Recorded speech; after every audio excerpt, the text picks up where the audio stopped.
Bonjour, nous sommes le 7 avril 2022. Mon nom est Claude Laferrière, je suis enseignant en géopolitique. Je suis aussi avocat. Je fais cette courte vidéo aujourd'hui dans une perspective d'éducation populaire, et je n'accepte aucune contribution de quelque nature que ce soit, ni aucun mandat, parce que je suis aussi avocat. Donc, c'est strictement à titre d'éducation populaire. Le titre de la vidéo d'aujourd'hui, les cinq demi-vérités de la guerre en Ukraine. On parle beaucoup de la guerre en Ukraine. Il y a énormément de sujets controversés autour de la guerre en Ukraine, notamment la fameuse question des laboratoires biologiques, des armes biologiques ou chimiques qui seraient détenues ou qui existeraient sur le territoire ukrainien et qui seraient en possession de l'armée ukrainienne et qui seraient possiblement financés par le Pentagone. Je n'entrerai pas dans ce genre de discours de considération. Je n'embarquerai pas non plus dans des considérations précises relatives à des exactions commises par l'armée russe, exactions qui existent, j'en suis certain, mais je n'ai pas l'intention d'aborder cette question ou ces questions. Ces cinq demi-vérités, je vais être clair, net et concis. Et je vais commencer par la première.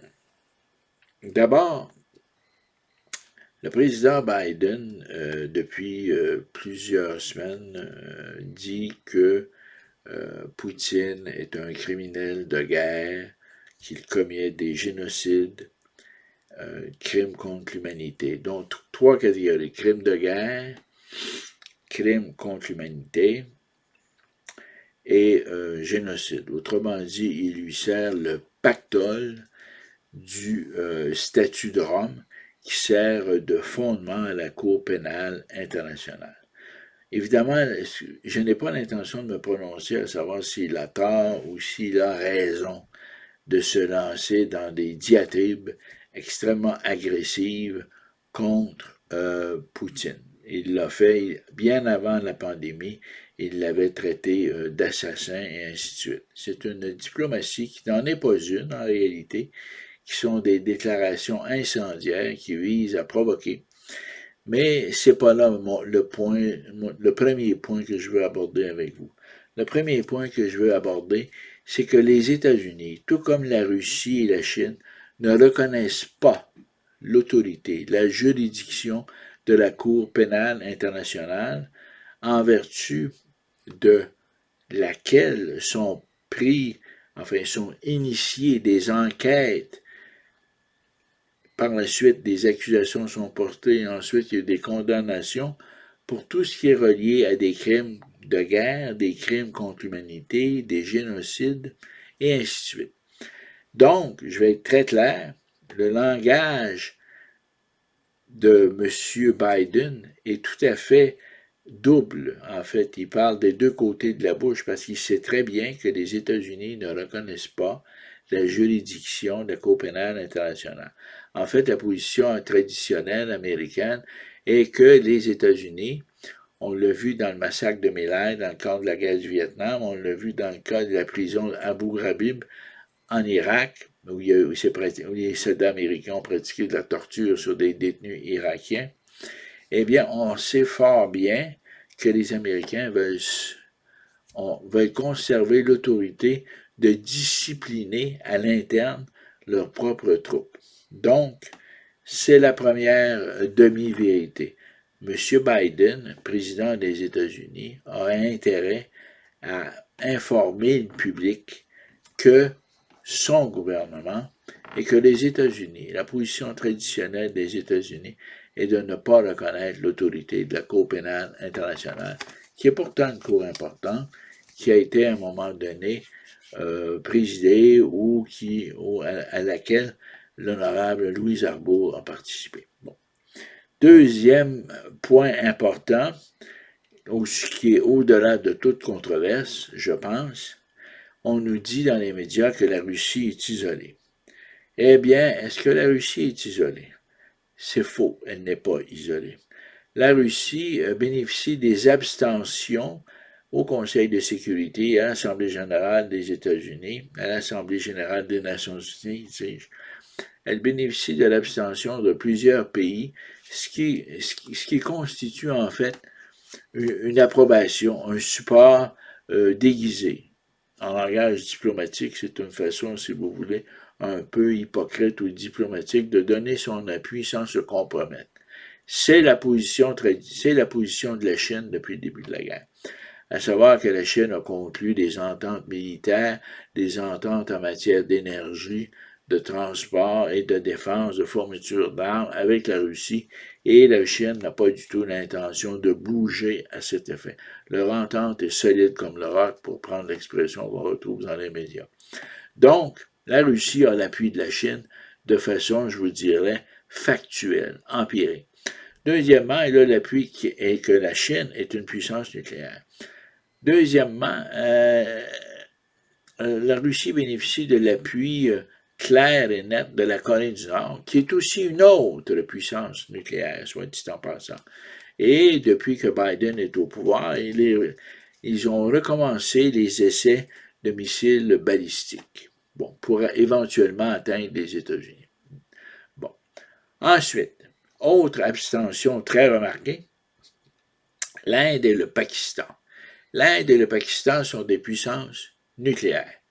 Sauf que depuis les dernières décennies, ces deux puissances qui s'affrontent comme ça et qui menacent de s'auto-détruire mutuellement. Or, depuis l'arrivée de M. Biden et depuis le début de la guerre en Ukraine, ces deux pays se sont en quelque sorte réconciliés parce qu'elles dépendent beaucoup de la Russie pour la fourniture en énergie et en armement.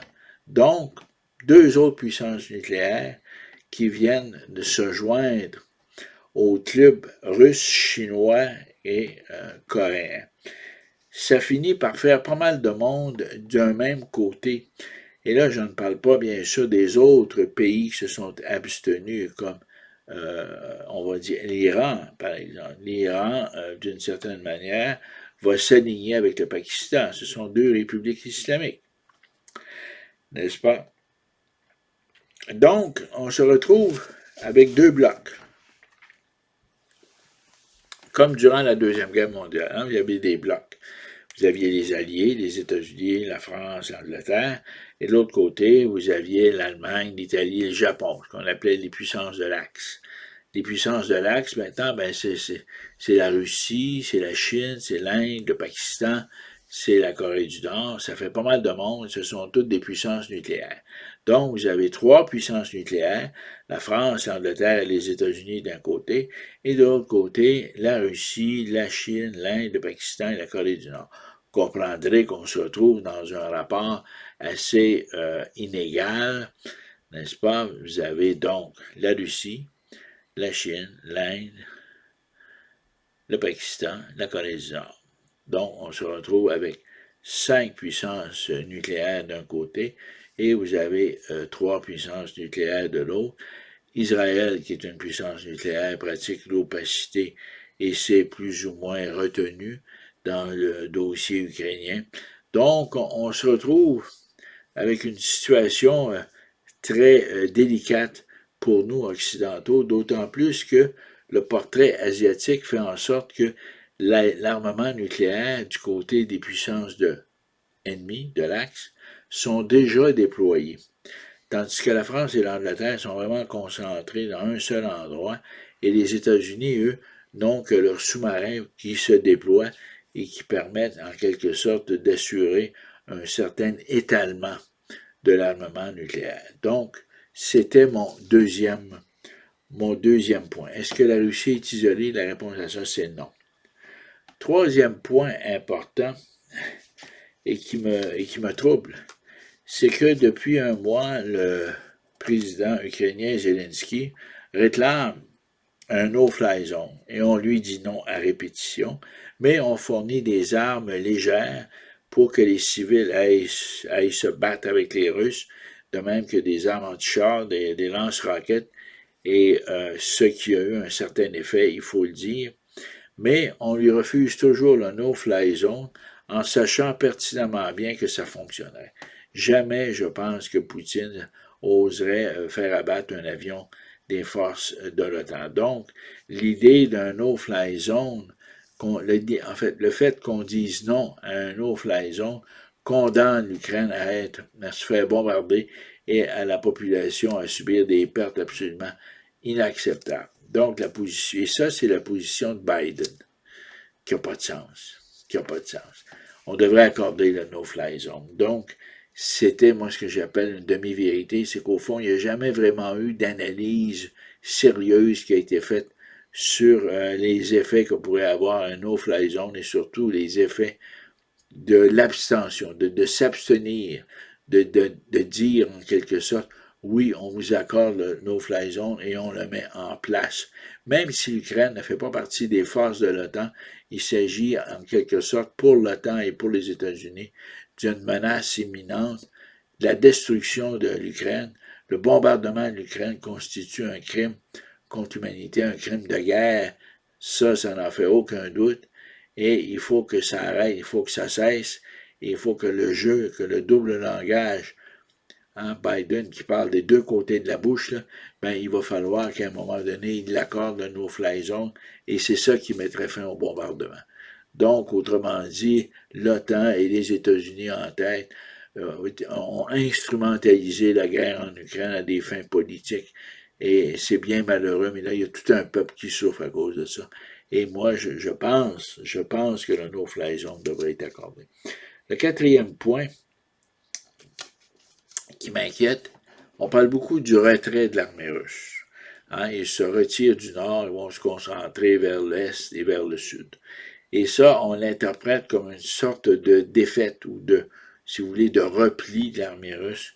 Et que c'est grâce, si vous voulez, à la participation ou au fait que les pays de l'OTAN fournissent des armes et que l'armée ukrainienne a réussi quelques victoires, que c'est grâce à l'armée ukrainienne que les Russes reculent. Moi, je pense que si les Russes reculent, il y a une autre raison beaucoup plus cynique, beaucoup plus grave derrière ça, c'est qu'ils veulent, évidemment, ils se concentrent sur le sud et sur l'est pour consolider leur position, mais il faudrait peut-être penser que, étant donné que Vladimir Poutine le dit à quelques occasions, à l'effet que l'arme nucléaire, possiblement la bombe à neutrons, était une option. Donc, on devrait s'en inquiéter de ce retrait. Mais on ne s'en inquiète pas, on se pète les bretelles du côté de l'OTAN et du côté des Américains en se disant que l'armée ukrainienne a fait un bon travail. Je ne veux pas enlever de crédit à l'armée ukrainienne. Les pertes civiles sont énormes, probablement que les pertes militaires sont aussi énormes, mais il reste un fait que si l'armée russe se retire, c'est peut-être qu'on va penser qu'il va y avoir une gradation, une escalade, si vous voulez, dans les moyens militaires de prise de contrôle du territoire ukrainien. Finalement, la position de Biden, ça c'est mon cinquième point, Biden a donné son OK au Nord Stream, c'est-à-dire cette espèce de pipeline ou de gaz, en quelque sorte, qui va relier la Russie et l'Allemagne, n'est-ce pas? Et c'est assez étrange parce que Trump s'y était opposé et finalement, ça représentait une sanction beaucoup plus sévère et beaucoup plus efficace contre la Russie que toutes les sanctions qui sont prises depuis le début de la guerre ukrainienne. Donc, c'est encore une fois Biden qui parle des deux côtés de la bouche, n'est-ce pas, et qui, tout en ayant une rhétorique guerrière, a permis à l'Allemagne et aux Russes finalement de finaliser leur projet d'infrastructure gazière et pétrolière appelé Nord Stream. Donc voilà, c'était mes 5 points. Je n'irai pas plus loin. Si vous appréciez, si vous avez des commentaires, n'hésitez pas à me dire que vous les aimez ou à commenter. Et à ce moment-là, je me ferai un plaisir de vous répondre. Là-dessus, je vous souhaite une bonne fin de journée et une bonne semaine. À la prochaine. Au revoir.